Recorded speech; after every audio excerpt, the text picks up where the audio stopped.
Assalamualaikum warahmatullahi wabarakatuh. Shalom, Om Swastiastu, Namo Buddhaya, salam kebajikan untuk kita semua.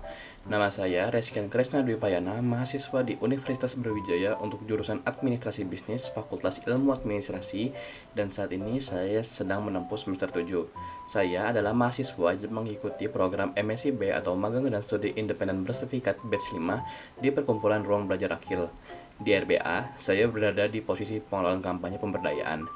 Divisi ini adalah divisi yang bertugas untuk menyusun rancangan kampanye pemberdayaan untuk meningkatkan partisipasi, kerelawanan, dan dukungan publik yang berguna untuk pemberdayaan masyarakat dari mulai tahapan perancangan, perencanaan, persiapan, hingga pelaksanaan. Dalam pelaksanaan perancangan dan perencanaan, saya memetakan audiensi dari program yang ada, apakah dari program tersebut akan menargetkan dari anak-anak, remaja, dewasa, maupun lansia. Setelah menargetkan audiensi yang ada, saya menetapkan platform yang ingin digunakan sesuai audiensi yang ada, seperti apakah anak-anak lebih cenderung untuk menggunakan Facebook, Instagram, ataupun yang lain-lain. Lalu saya untuk pelaksanaannya melakukan beberapa pembuatan konten untuk dipublikasi ke masyarakat lewat platform-platform yang telah dipilih, mulai dari pengunggahan ulas, poster, live report, narasi, dan lain-lain. Berikut adalah beberapa program yang saya kampanyekan. Yang pertama ada persiapan jadi balik yang menargetkan audiensinya untuk anak-anak. Lalu yang kedua ada Garage Sale untuk TBM Protokol Mutakin, di mana program ini mengumpulkan dukungan publik dari masyarakat berupa baju yang masih layak pakai, uang, dan lain-lain. Lalu yang ketiga ada Digital Skills yang berkolaborasi dengan 24 Slide. Yang keempat ada Mentoring Karir. Yang kelima ada SSBS atau Sharing Session Bincang Sore.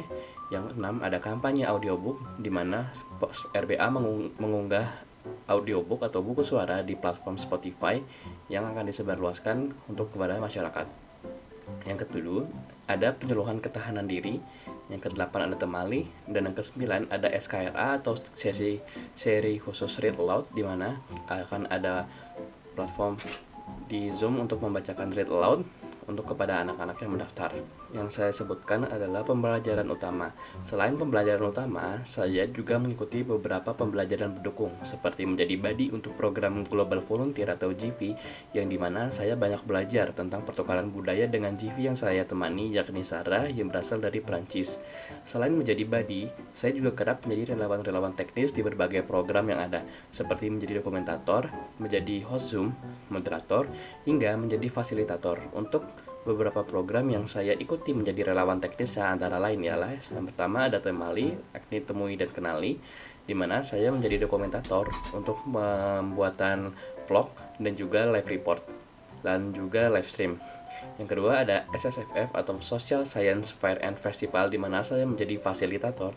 Lalu yang ketiga ada SKRA atau juga seri khusus Read Aloud, yang dimana saya menjadi moderator, yang dimana program ini saya memimpin sebuah Zoom yang berisikan fasilitator, baik itu ada penutur dongeng dan juga anak-anak yang mengikuti program ini. Untuk kendala yang saya rasakan, yang pertama adanya perlunya adaptasi karena banyak penyesuaian yang harus saya sesuaikan, dimulai dari wilayah yang baru dan juga bahasa-bahasa yang harus saya pelajari, yakni khususnya bahasa Jawa, di mana banyak teman saya yang menggunakan bahasa Jawa. Lalu yang kedua, perlunya pembelajaran lebih untuk mengetahui bagaimananya pembuatan narasi yang baik, dikarenakan pembuatan narasi ini sangat krusial dan penting untuk pelaksanaan kampanye, khususnya penyebarluasan informasi. Lalu kesan pesan yang saya rasakan sangat seru, bisa mengetahui seluk-beluk dunia organisasi not for profit atau juga nirlaba. Saya juga banyak belajar tentang bagaimana untuk melihat dunia lebih luas lagi, tidak hanya terpaku di diri saya. Lalu harapan untuk RBA ke depannya, saya harap RBA bisa memberikan banyak kontribusi tidak hanya untuk Indonesia, tetapi juga dunia. Bisa memperluas jangkauan kontribusinya ke semua kalangan dan bisa bekerja sama lebih banyak mitra untuk menyukseskan visi misi RBA. Lalu saya ucapkan terima kasih kepada Allah Subhanahu wa taala, kedua orang tua saya, kakak saya, dan seluruh keluarga saya yang mendukung adanya saya bisa mengikuti program MSIB Batch 5 ini. Lalu juga ada yang saya hormati Pak Willy sebagai chairperson dari RBA, Kak Hakiki sebagai mentor saya di tim HKK, semua pengelola yang ada di RBA, lalu juga teman-teman seperjuangan di MSID 5 khususnya yang ada di dalam satu tim kampanye dan platform di mana kita bekerja sama hampir 4 bulan lamanya. Sekian dari saya video vlog ini, semoga membantu. Wabillahi taufiq wal hidayah. Wassalamualaikum warahmatullahi wabarakatuh.